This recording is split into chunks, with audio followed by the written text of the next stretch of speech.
छत्तीसगढ़ सरकार का एक और बड़ा कदम देखने को मिला है। प्रदेश के सभी संभागों में दिव्यांगों के लिए कॉलेज खोलने की तैयारी में है विष्णुदेव साय सरकार। सीएम से चर्चा कर जल्द सभी संभागों में कॉलेज खोलने का होगा निर्णय। और इस समय रायपुर में ही है एकमात्र दिव्यांग कॉलेज, लेकिन इसका विस्तार करने की पूरी तैयारी है छत्तीसगढ़ सरकार की। प्रदेश में अलग अलग श्रेणियों के करीब 7 लाख दिव्यांगजन है और अब छत्तीसगढ़ सरकार जहां बैठकें कर रही है तो उसमें तमाम विभागों पर चर्चा भी कर रही है। इसी को देखते हुए एक बड़ी खबर निकलकर सामने आ रही है। एक और बड़ा कदम उठाती हुई दिख रही है छत्तीसगढ़ सरकार। प्रदेश के सभी संभागों में दिव्यांगों के लिए कॉलेज खोलने की तैयारी की जा रही है। सीएम से चर्चा कर जल्द सभी संभागों में कॉलेज खोलने का निर्णय किया जाएगा। और इस समय रायपुर में ही है एकमात्र दिव्यांग कॉलेज, लेकिन सभी संभागों में खोलने की तैयारी है। प्रदेश में अलग अलग श्रेणियों के करीब 7 लाख दिव्यांगजन है। इस खबर पर अधिक जानकारी के साथ जुड़ गए हैं मेरे सहयोगी अनमोल तिवारी। अनमोल का रुख करूंगी सीधा। अनमोल, हमने देखा कि बैठकें चल रही है छत्तीसगढ़ सरकार की, उसमें लगातार अपडेट्स निकलकर सामने आ रही है। हर विभाग को देखते हुए, हर श्रेणी को देखते हुए कुछ फैसले निकलकर सामने आ रहे हैं और अब ये एक बड़ी जानकारी कि दिव्यांगजनों के लिए कॉलेज खोला जाएगा। क्या कुछ है इस पर अपडेट्स? आप बिल्कुल देखिए अंजलि, बहुत बड़ी तैयारी हो रही है सरकार के तरफ से और इस संबंध में जो महिला एवं बाल विकास मंत्री हैं लक्ष्मी राजवाड़े, उन्होंने जानकारी दी है कि बहुत जल्द ही जो है सभी संभागों में दिव्यांगजनों के लिए कॉलेज खोला जाएगा। अभी तक फिलहाल जो है सिर्फ रायपुर संभाग में ही एक कॉलेज था, लेकिन जैसा कि हम पता है कि छत्तीसगढ़ में कुल 5 संभाग आते हैं, तो बहुत जल्द ही सरकार प्लानिंग कर रही है कि सभी संभागों में कम से कम एक जो कॉलेज है वो दिव्यांगजनों के लिए है। फिलहाल लगभग 7 लाख से अधिक जो दिव्यांगजन हैं वो छात्र हैं और स्कूल पहले से ही संचालित हो रहे हैं दिव्यांगजनों के लिए। 33 जिले हैं छत्तीसगढ़ में, 33 जिलों में से लगभग 21 जिलों में स्कूल संचालित हो रहे हैं, लेकिन कॉलेज अभी तक नहीं है, जिसके चलते जो है 12वीं के बाद दिव्यांगजनों को बहुत कठिनाई होती है हायर एजुकेशन के लिए। यही कारण है कि अब सरकार जो है हायर एजुकेशन के लिए जो है कॉलेज खोलने जा रही है। बिल्कुल, ये विशेष कदम की तरह देखा जा सकता है। अनमोल, इस जानकारी के लिए शुक्रिया, लेकिन बने रहिएगा मेरे साथ। लौटूंगी आपके पास फिर से अगली खबर के साथ। तो देखिए, हम बात कर रहे थे कि किस तरीके से कदम उठा रही है छत्तीसगढ़ सरकार, सीएम विष्णुदेव साय। उसी से जुड़ी हुई एक और बड़ी खबर, रायपुर में गृह विभाग की समीक्षा में सीएम विष्णुदेव साय ने सख्त तेवर दिखाए हैं। उन्होंने पुलिस के आला अफसरों को नशाखोरी, जुआ सट्टा पर रोक लगाने के निर्देश दे दिए। वहीं उन्होंने अफसरों को नक्सलवाद के खिलाफ अभियान जारी रखने के भी निर्देश दिए हैं। सीएम ने कहा है कि किसी भी कीमत पर कानून व्यवस्था ना बिगड़े। वहीं अब छत्तीसगढ़ के नवगठित जिलों में अजाक थाने खोले जाएंगे। सीएम ने अफसरों को भरोसा दिलाया कि पुलिस को सुदृढ़ और दक्ष बनाने के लिए संसाधनों की कमी अब नहीं होगी। प्रदेश में 5 महिला थाने और 4 नए साइबर थाने खोले जाएंगे। कानून व्यवस्था पर भी खास फोकस देखा जा रहा है सीएम विष्णुदेव साय सरकार का। तो देखिए, नशाखोरी, सट्टेबाजी, इसके खिलाफ लगातार सख्त निर्देश जारी करती आई है छत्तीसगढ़ सरकार और अब एक बार फिर से ये अपडेट निकलकर सामने आ रही है। साथ ही साथ नक्सलवाद खात्मे की ओर तत्पर है छत्तीसगढ़ सरकार। और अब बलौदाबाजार मामले से जुड़ी एक बड़ी खबर। बलौदाबाजार आगजनी मामले में पुलिस का बड़ा एक्शन देखने को मिला है। पुलिस सूत्रों के हवाले से पुख्ता खबर है कि भीम रेजिमेंट का रायपुर संभाग अध्यक्ष जीवराखन बांदे, उसको गिरफ्तार कर लिया गया है और साथियों के साथ जगदलपुर से किया गया है गिरफ्तार। जगदलपुर से विशाखापट्टनम भागने की तैयारी में था आरोपी। तो देखिए, बलौदाबाजार आगजनी का लगातार सियासी रुख तो देखने को मिल ही रहा है, लेकिन कड़ी कार्यवाही भी की जा रही है। बलौदाबाजार आगजनी मामले में पुलिस का अब एक और बड़ा एक्शन देखा गया है, जहां एसपी कलेक्टर को पहले ही निलंबित कर दिया गया है, तो वहीं अभी भी लगातार कार्रवाई जारी है। पुलिस सूत्रों के हवाले से पुख्ता खबर यह है कि भीम रेजिमेंट का रायपुर संभाग अध्यक्ष जीवराखन बांदे, उसको भी साथियों के साथ गिरफ्तार कर लिया गया है। इस खबर पर अधिक जानकारी के लिए फिर से रुख करूंगी मेरे सहयोगी अनमोल तिवारी का। अनमोल, बलौदाबाजार अग्निकांड को लेकर लगातार अपडेट्स आ रही है, अब ये क्या कुछ कार्रवाई निकलकर सामने आई है? जी देखिए, बलौदाबाजार में 10 जून को बहुत बड़ी हिंसा हुई थी और इस हिंसा से काफ़ी लोग प्रभावित हुए। पहली बार ऐसा हुआ कि एसपी और कलेक्टर कार्यालय को जला दिया गया, जो कि मतलब बहुत बड़ी बात है। अब देखिए, इसमें जो है पुलिस लगातार कार्रवाई कर रही है, लगातार गिरफ्तारियां हो रही है, लगातार लोगों को धड़ पकड़ कर उनसे पूछताछ की जा रही है। और इसी कड़ी में भीम रेजिमेंट के जो रायपुर संभाग अध्यक्ष हैं जीव राखन बांधे, उनको अब गिरफ्तार कर लिया गया है। बिल्कुल, उनको गिरफ्तार कर लिया गया है। लेकिन बलौदाबाजार से जुड़ी एक और बड़ी खबर मिल रही है। अनमोल, लौटूंगी आपके पास। पहले वो खबर दर्शकों को बताना बेहद जरूरी कि बलौदाबाजार आगजनी मामले में अमित जोगी का बड़ा ऐलान है। अमित जोगी 1 जुलाई से करेंगे आमरण अनशन, बलौदाबाजार में करेंगे आमरण अनशन। और अमित जोगी ने सोशल मीडिया में एक पोस्ट कर इसकी जानकारी दी है। जोगी बलौदाबाजार का नाम घसीरा धाम करने और आयोग की जांच रिपोर्ट आने तक सभी गिरफ्तार लोगों की बिना शर्त रिहाई की मांग कर रहे हैं। और उसको लेकर अब अनशन की भी उन्होंने जारी कर दी है जानकारी। और इस खबर पर अधिक जानकारी ले लेती हूं मेरे सहयोगी अनमोल से। अनमोल, अब अमित जोगी के अनशन की भी खबर निकलकर सामने आ रही है। क्या कुछ मामला है, क्या कुछ मांग है उनकी? अंजलि, देखिए, इसे ऐसे समझिए कि अभी तक इस मुद्दे पर सिर्फ राजनीति बीजेपी और कांग्रेस कर रही थी, लेकिन अब तीसरी पार्टी की एंट्री हो गई है, जो कि अमित जोगी की पार्टी है, जोगी कांग्रेस। और अब इनका कहना है कि अब 1 जुलाई से ये आमरण अनशन पर बैठेंगे। चूंकि इनकी 2 मांगे हैं। पहली मांग ये है कि जो बलौदाबाजार का नाम है उसको बदला जाए और इसको जो है घासीदास धाम रखा जाए, क्योंकि गुरु घासीदास सतनामी समाज के जो धर्म गुरु थे, जिनके नाम पर ही जो है ये पूरा जो है विवाद शुरू हो गया था कि अपमान किया गया, उनका जो जैतखम था उसका अपमान किया गया। उनकी जन्मस्थली है बलौदाबाजार, तो उनके नाम पर जो है जिले का नाम रखने का बात कही है अमित जोगी ने। इसके अलावा जो हाई कोर्ट के पूर्व जस्टिस है, जिसके नेतृत्व में जो है जांच टीम की गठन की गई है सरकार के द्वारा बलौदाबाजार हिंसा को लेकर के, तो इन्होंने कहा है कि जितनी भी अभी तक गिरफ्तारियां हुई है पुलिस के द्वारा, उन सभी को रिहा कर दी जाए जब तक जांच रिपोर्ट नहीं आती है। तो अब देखिए, ये 2 बिंदुओं पर जो है अमित जोगी ने अपनी बात रखी है और उन्होंने ऐलान कर दिया है कि 1 जुलाई से जो है अब वो आमरण अनशन पर बैठेंगे। तो अब दिलचस्प बात होगा, देखने वाली बात होगी कि अब बीजेपी और कांग्रेस के बाद अब जब तीसरी पार्टी की एंट्री हो गई है, तो ये मामला जो है कितना तूल पकड़ता है। अंजलि, बिल्कुल, तो बलौदाबाजार के नाम बदलने को लेकर और गिरफ्तार लोगों की रिहाई को लेकर ये 2 मांग रखते हुए एक और पार्टी की एंट्री हो गई है, एक और पहलू जुड़ गया है बलौदाबाजार अग्निकांड से। बहुत बहुत शुक्रिया अनमोल तमाम जानकारी के लिए। और अब अगली बड़ी खबर रायपुर से। रायपुर बीजेपी में आज बैठकों का दौर देखा जाने वाला है। छत्तीसगढ़ बीजेपी चुनाव प्रभारी नितिन नवीन की अध्यक्षता में ये बैठकें होंगी, जहां दोपहर 2 बजे विधायक दल की बैठक होगी, तो वहीं शाम 4 बजे सभी सांसदों की होगी बैठक। नितिन नवीन जनप्रतिनिधियों से भी चर्चा करेंगे और कोर कमेटी समेत क्लस्टर प्रभारियों की भी बैठक होनी है। तो आज बैठकों का मैराथन भारतीय जनता पार्टी के खेमे में छत्तीसगढ़ में देखा जाएगा। बीजेपी में आज बैठकों का दौर चलने वाला है, जहां छत्तीसगढ़ बीजेपी चुनाव प्रभारी नितिन नवीन की अध्यक्षता में ये बैठकें की जाएंगी। दोपहर 2 बजे विधायक दल की बैठक होगी, वहीं शाम 4 बजे सभी सांसदों की बैठक होने वाली है। और नितिन नवीन जनप्रतिनिधियों से भी चर्चा करेंगे, कोर कमेटी सहित क्लस्टर प्रभारियों की भी बैठक लेंगे। बात मौसम की कर लेते हैं। सबसे पहले छत्तीसगढ़ के मौसम पर जानकारी दे दूं कि राजधानी रायपुर में आज आसमान में बादल छाए रहेंगे, वहीं मौसम थोड़ा ठंडा रहेगा। तेज आंधी और गरज चमक के साथ बौछार पड़ सकती है। 17 जून से बारिश का अनुमान जताया जा रहा है और मॉनसून में देरी की वजह से हो रही है उमस, तो अब उमस वाली गर्मी पड़ रही है छत्तीसगढ़ में। वहीं राजधानी रायपुर की अगर मैं बात करूं तो आज रायपुर में आसमान में बादल छाए रहेंगे। भीषण गर्मी से थोड़ी बहुत राहत मिलेगी। आज प्रदेश की राजधानी में मौसम थोड़ा ठंडा रहेगा। तेज आंधी और गरज चमक के साथ बौछार पड़ सकती है। वहीं 17 जून से बारिश का अनुमान जताया जा रहा है। मॉनसून में देरी की वजह से थोड़ी बहुत उमस भी देखी जा रही है प्रदेश भर में, लेकिन बारिश 17 जून तक पहुंच जाएगी प्रदेश में।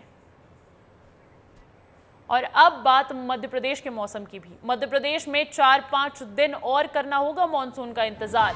दक्षिण पश्चिमी मध्य प्रदेश में हल्की बारिश के आसार जताए जा रहे हैं। कुछ संभागों में हल्की बारिश के आसार हैं, तो वहीं उत्तर पूर्वी मध्य प्रदेश में गर्मी से हाल बेहाल है। प्रदेश में सबसे अधिक छतरपुर में रहा है तापमान 45.6 डिग्री सेल्सियस। वहीं रीवा, सतना और सीधी में भी रात में भी गर्मी देखी गई है और छतरपुर सहित कुल 15 शहरों में चली है लू। तो देखिए, जहां ऐसा था कि नौतपा खत्म हो गया है, लू से राहत मिल रही है, तो नहीं, अभी भी 15 शहरों में छतरपुर सहित लू देखी गई है। वहीं छतरपुर का तापमान जो है वो 45 डिग्री सेल्सियस से पार पहुंचा है। इस खबर पर अधिक जानकारी के साथ जुड़ गए हैं मेरे दो सहयोगी, सूरज तिवारी भोपाल से और अनमोल तिवारी रायपुर से। सबसे पहले सूरज, आपका रुख करूंगी मैं। मध्य प्रदेश में भी मिला जुला मौसम देखा जा रहा है, बारिश मॉनसून लेट बताया जा रहा है, तो वहीं गर्मी अभी भी बरकरार है। क्या कुछ अपडेट्स हैं उस पर?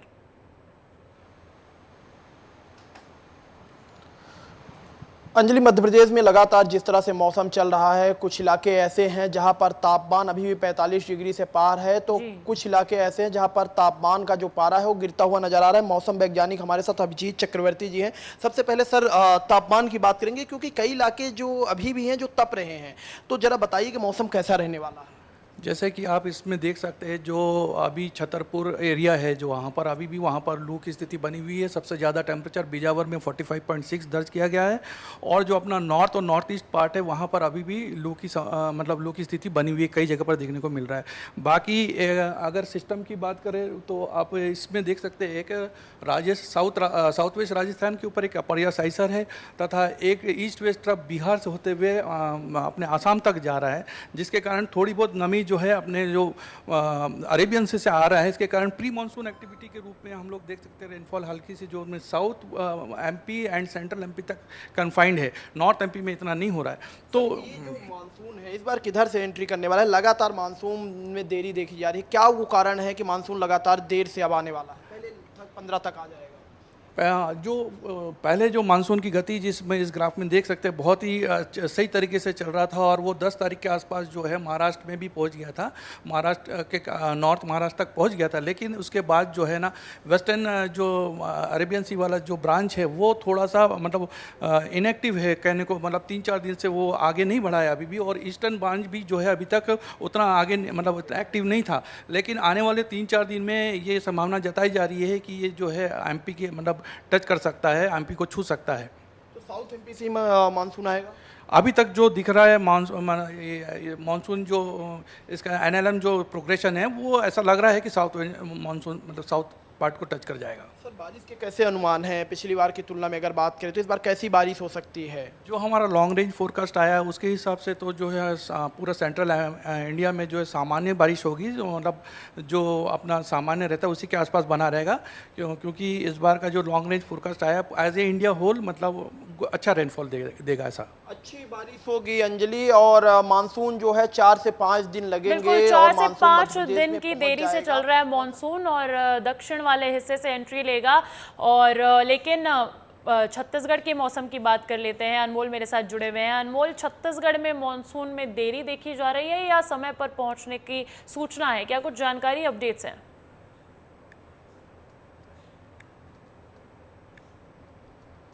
अंजलि, अगर छत्तीसगढ़ में मौसम की बात करें और ख़ास करके आपने मानसून का जिक्र किया, तो मानसून जो है समय पर ही छत्तीसगढ़ पहुंचा है, लेकिन मानसून जो है राजधानी रायपुर तक जो है अभी नहीं पहुंचा है। यहाँ पर जो है अटक गया। बताया जा रहा था कि 13 जून 14 जून के आसपास जो है पूरे जो छत्तीसगढ़ है सभी जगह मानसून पहुंच जाएगा, लेकिन इस वक्त जो फिलहाल मानसून है वो बस्तर संभाग में है और वहीं पर जो है डेली जो है थोड़ी बहुत बारिश हो रही है। लेकिन ऐसा कहा जा रहा है कि अगले 1 से 2 दिनों तक जो है पूरे प्रदेश में जो है मानसून आ जाएगा। ठीक है, बहुत बहुत शुक्रिया अनमोल, बहुत बहुत शुक्रिया सूरज तमाम मौसम की अपडेट्स के लिए। और अब बढ़ते हैं अगली खबर की ओर। कटनी से मिल रही है। जिला अस्पताल कटनी की चिकित्सा अधिकारी ने सिविल सर्जन के ऊपर 10 वर्षों से मानसिक प्रताड़ित करने की कलेक्टर से शिकायत की है। चिकित्सा अधिकारी डॉक्टर सुनीता सिंह ने 10 वर्षों से मानसिक प्रताड़ित करने का civil surgeon doctor Yashwant Varma के ऊपर आरोप लगाया है। डॉक्टर सुनीता सिंह ने आरोप लगाते हुए कहा कि civil surgeon doctor Yashwant Varma महिला डॉक्टर के साथ भेदभावपूर्ण बर्ताव कर रहे हैं। अपर कलेक्टर साधना परस्ते ने मीडिया को जानकारी देते हुए बताया है कि शिकायत प्राप्त हुई है, जांच की जा रही है और जांच के बाद जो तत्व सामने आएंगे उसे कार्रवाई की जाएगी। और चिकित्सा अधिकारी की शिकायत के बाद नर्स एसोसिएशन ने भी कटनी कलेक्टर को पत्र लिखकर कार्रवाई की मांग की है। यहाँ के जो नेत्र सहायक राजेश श्रीवास्तव जी, ये ने मेरा कई बार टीए, डीए, पीएम में पैसे मांगे, किंतु एरियर के में भी मांगे, लेकिन मैंने नहीं देने पर और कुछ अनुचित मांगे भी की गई मेरे से। ना देने पे मेरा 11 महीने तक लगातार, पिछले साल की बात है, इन्होंने मेरा एरियर रोक के रखा। क्या मांग करते हैं? ये बोलते हैं कि हमको हर चीज़ में 10% चाहिए। उन्होंने डॉक्टर सुनीता सिंह ने यशवंत वर्मा जी जो सिविल सर्जन हैं उन पर आरोप लगाया है कि उन पे एज अ जो गायनिक है वो कार्य करने नहीं दिया जा रहा है। इसके संबंध में कलेक्टर महोदय के द्वारा मेरी और सीएमएचओ दोनों की संयुक्त जांच दल गठित किया गया है और इसमें हम जांच कार्रवाई कर रहे हैं। सी की जांच प्रतिवेदन प्रस्तुत करेंगे। अब बात बस्तर की कर लेते हैं। बस्तर से नक्सलियों के खात्मे का सिलसिला लगातार जारी है। 2 दिनों से जवान नक्सलियों को चुन चुन कर मार रहे हैं। इस बार नक्सलियों की राजधानी कहे जाने वाले अबुझमाड़ इलाके में सुरक्षा बलों और नक्सलियों की मुठभेड़ हो रही है। देखिए ये पूरी रिपोर्ट इस पर।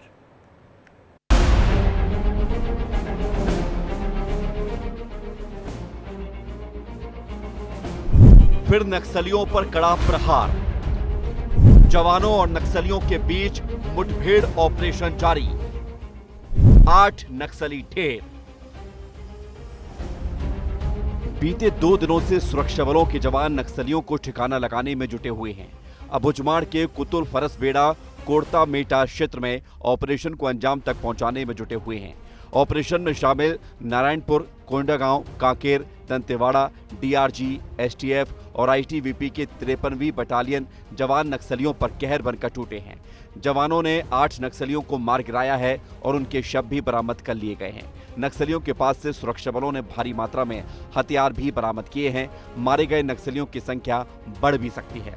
इस ऑपरेशन में एसटीएफ का एक जवान भी शहीद हो गया, जबकि 2 घायल जवानों को तत्काल एयरलिफ्ट कर इलाज के लिए राजधानी रायपुर लाया जा रहा है। सीएम विष्णुदेव साय ने ट्वीट कर जवान के शहीद होने पर दुख जताया, साथ ही संकल्प भी दोहराया कि नक्सल खात्मे तक खामोश नहीं बैठेंगे। सीएम ने कहा कि मुठभेड़ में एसटीएफ के एक जवान के शहीद होने और 2 जवानों के घायल होने की भी दुखद खबर आ रही है।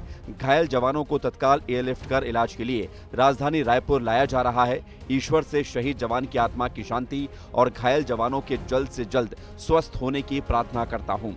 नक्सलियों के खिलाफ हो रही कड़ी कार्रवाई से नक्सली विचलित हैं। उनके खात्मे के लिए हमारी सरकार पूरी तरह तत्पर है और जब तक लक्ष्य पूरा नहीं हो जाता हम चुप नहीं बैठेंगे। एक तरफ जवान नक्सलियों को ठिकाने लगाने में जुटे हैं तो दूसरी तरफ नक्सलियों की साजिश को भी नाकाम कर रहे हैं। बीजापुर में सुरक्षा बलों ने 30-30 किलो विस्फोटक वाले सीरीज आईईडी और एक कुकर बम को बरामद किया है। बीडीएस बीजापुर और बीडीएस 231 सीआरपीएफ की टीम को डी माइनिंग के दौरान ये आईईडी मिला है। दरअसल नक्सलियों ने स्ट्रीट सोलर पैनल के पोल को काटकर डायरेक्शनल पाइप बम तैयार किया था। गदामली और कडेर के बीच रोड किनारे और रोड के बीच में 2 पाइप बम और एक कुकर बम प्लांट किया गया था। पाइप बम करीब 30-30 किलोग्राम के और कुकर बम 10 किलोग्राम के लगाए गए थे। कमांड स्विच सिस्टम से सभी आईईडी को 2-2 मीटर की दूरी पर सीरीज में लगाया गया था। आपको बता दें कि 6 महीने में 72 बार मुठभेड़ और 131 नक्सली ढेर हो चुके हैं। पुलिस ने 136 हथियार जब्त किया। 6 महीने में 399 नक्सलियों ने आत्मसमर्पण किया है। 6 महीने में 183 नक्सली गिरफ्तार हुए। छत्तीसगढ़ में पिछले 6 महीने में 7 बड़े एनकाउंटर हुए हैं। 2 अप्रैल को बीजापुर के गंगालूर में 13 नक्सली ढेर हुए। 16 अप्रैल को कांकेर के हापाटोला में 29 ढेर हुए। इसमें 25 लाख के नामी नक्सल कमांडर शंकर राव ढेर हुआ। 30 अप्रैल को नारायणपुर के टेकमेटा में 10 ढेर हुए। 10 मई को बीजापुर के पीडिया में 12 नक्सली ढेर हुए। 23 मई को नारायणपुर बीजापुर में 8 नक्सली ढेर हुए। 7 जून को नारायणपुर में 6 नक्सली ढेर हुए। 15 जून को नारायणपुर में अब तक 8 नक्सली ढेर हो गए। अभी ये आंकड़े और बढ़ेंगे। पिछले 3 दिनों से नक्सलियों के खिलाफ लगातार ऑपरेशन चलाया जा रहा है। संजय ठाकुर, विस्तार न्यूज, रायपुर।